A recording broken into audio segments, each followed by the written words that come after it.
Hi and welcome to another tutorial from fobfix.com. Today we're going to be replacing the battery on this keyless VW key fob. The battery we need for it is a CR2032. These are available from shop.fobfix.com, and we also need a small flat blade screwdriver to pop the battery out of its housing in this key fob.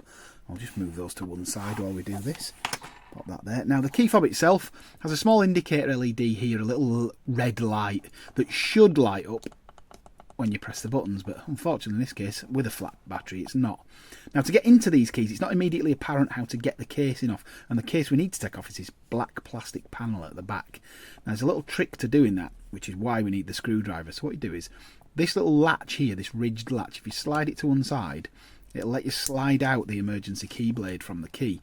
Now this is used to gain access to the vehicle if the battery's flat in this fob. So we'll just pop that to one side.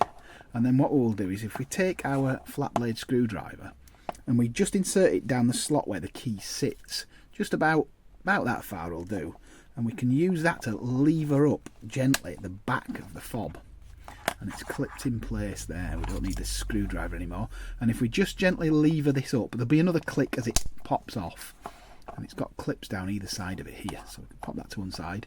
Actually we do need the screwdriver, it won't be a sec, because we need it to pop into this little recess here just to pop the battery out. That'll come out with a little spring, so if we just do that and pop that out there, it pops out because there's a little spring-loaded battery tab underneath it.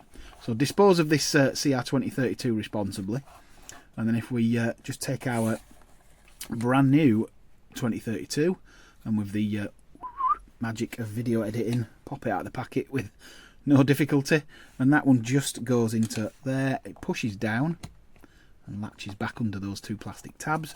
The back of our case can then just push gently onto there, and if we seat it down at both sides you'll hear the clip as it sits flush. We pop our emergency key blade back in there, and now we get a nice little red light to show us that the fob's working. Hope that helps. See you in the next one.